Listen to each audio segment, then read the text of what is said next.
ಮಧ್ಯಪ್ರದೇಶದ ಗ್ವಾಲಿಯರ್ನಲ್ಲಿ ನಡೆದ ಒಂದು ಪ್ರಕರಣ ಸಂಬಂಧಗಳ ಮೇಲೆ ನಂಬಿಕೆಯನ್ನ ಕದಲಿಸುವಷ್ಟು ವಿಚಿತ್ರ.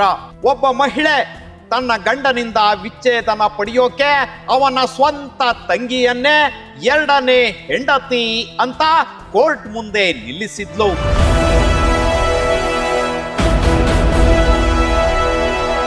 ಇದು ಕೇವಲ ವಿಚ್ಛೇದನದ ಕಥೆಯಲ್ಲ, ಇದು ಮೋಸ, ಸುಳ್ಳು ಮತ್ತು ನ್ಯಾಯಾಲಯವನ್ನ ದಾರಿ ತಪ್ಪಿಸಿದ ಭಯಾನಕ ಆಟ. 1998ರಲ್ಲಿ ಮದುವೆಯಾದ ಈ ದಂಪತಿ ಮೊದಲ ಕೆಲವು ವರ್ಷಗಳು ಸಾಮಾನ್ಯವಾಗಿಯೇ ಜೀವನ ನಡೆಸಿದ್ರು. ಆದ್ರೆ ಕಾಲಕ್ರಮೇಣ ಶುರುವಾಯಿತು ಜಗಳಗಳು.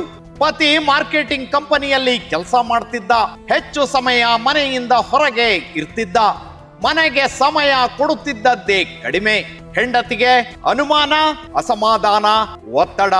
ಇದು ನಿಧಾನವಾಗಿ ವಿವಾಹವನ್ನೇ ಒಡೆಯುವ ಮಟ್ಟಕ್ಕೆ ತಲುಪಿತ್ತು.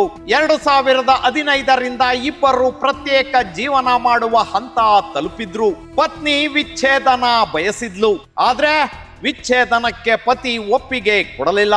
ಹೆಂಡತಿ ಒಂದು ನಿರ್ಧಾರಕ್ಕೆ ಬಂದ್ಲು, ಏನೇ ಆಗ್ಲಿ ವಿಚ್ಛೇದನ ಬೇಕು, ವಿಚ್ಛೇದನವನ್ನ ಪಡೆಯಲೇಬೇಕು. ಆದ್ರೆ ಹೇಗೆ? ಅವಳಿಗೆ ಸಿಕ್ಕಿತ್ತು ಒಂದು ಅಪಾಯಕಾರಿ ಐಡಿಯಾ. ಗಂಡ ಮತ್ತೊಂದು ಮದುವೆಯಾಗಿದ್ದಾನೆ ಅಂತ ಹೇಳಿದ್ರೆ ಕೋರ್ಟ್ ವಿಚ್ಛೇದನ ಕೊಡಬಹುದು. 2021ರಲ್ಲಿ ಅವಳು ಕೋರ್ಟ್ಗೆ ಅರ್ಜಿ ಸಲ್ಲಿಸಿದ್ಲು.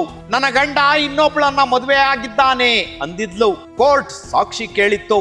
ಅವಳು ಏನ್ ಮಾಡಿದ್ಲು ಗೊತ್ತಾ? ಒಂದು ಕುಟುಂಬದ ಫೋಟೋ, ಮನೆಯಲ್ಲೇ ಇದ್ದ ಕುಟುಂಬದ ಫೋಟೋ ಅದು.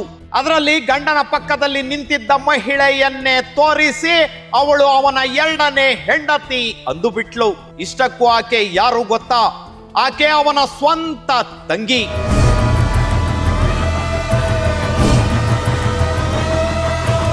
ಗಂಡನ ಸ್ವಂತ ತಂಗಿಯನ್ನೇ ಇವಳೇ ಅವನ ಎರಡನೇ ಹೆಂಡತಿ ಅಂತ ಕೋರ್ಟ್ ಮುಂದೆ ಹೇಳಿದ್ಲು. ಕೋರ್ಟ್ ಆ ಫೋಟೋ ನೋಡಿ ಅವಳ ಮಾತನ್ನ ನಂಬಿಬಿಡ್ತು. ಅಷ್ಟೇ ಅಲ್ಲ, ವಿಚ್ಛೇದನವನ್ನು ಕೊಟ್ಟು ಬಿಡ್ತು. ಎಲ್ಲವೂ ಮುಗಿದಂತಾಗಿತ್ತು. ಆದ್ರೆ ಏಪ್ರಿಲ್ ಮೊದಲ ವಾರದಲ್ಲಿ ಪತಿಗೆ ಈ ತೀರ್ಪು ಗೊತ್ತಾಯ್ತು. ಅವನು ಶಾಕ್ ಆಗಿದ್ದ. ನಾನು ಮರುಮದುವೆ ಆಗೇ ಇಲ್ಲ. ಅವನು ಕೋರ್ಟ್ ದಾಖಲೆಗಳನ್ನ ಪರಿಶೀಲಿಸಿದ. ಅಲ್ಲಿ ಕಂಡ ಸತ್ಯ, ಅವನ ತಂಗಿಯನ್ನೇ ಎರಡನೇ ಹೆಂಡತಿ ಅಂತ ತೋರಿಸಿ ಮೋಸ ಮಾಡಿದ್ಲು. ಇದು ಕೇವಲ ಸುಳ್ಳಲ್ಲ, ಕೋರ್ಟ್ಗೂ ಮಾಡಿದ ಮಹಾ ವಂಚನೆ. ಇದೀಗ ಪತಿ ಗ್ವಾಲಿಯರ್ ಹೈಕೋರ್ಟ್ ಮೆಟ್ಟಿಲೇರಿದ್ದಾನೆ. ನನ್ನ ಪತ್ನಿ ಕೋರ್ಟ್ ಅನ್ನ ಮೋಸ ಮಾಡಿದಾಳೆ ಅಂತ ಚೀರಿದಾನೆ. ಈ ಪ್ರಕರಣ ಈಗ ದೊಡ್ಡ ಚರ್ಚೆಗೆ ಕಾರಣವಾಗಿದೆ. ಪ್ರಶ್ನೆ ಒಂದೇ, ಸಂಬಂಧಗಳು ಇಷ್ಟು ಕೀಳು ಮಟ್ಟಕ್ಕೆ ಇಳಿದಿವೆಯಾ? ನ್ಯಾಯಕ್ಕಾಗಿ ಸುಳ್ಳು ಹೇಳೋದು ಎಷ್ಟರ ಮಟ್ಟಿಗೆ ಸರಿ?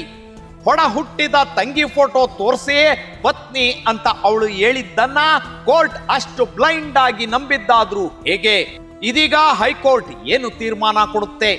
ಸತ್ಯಕ್ಕೆ ನ್ಯಾಯ ಸಿಗುತ್ತದೆಯಾ?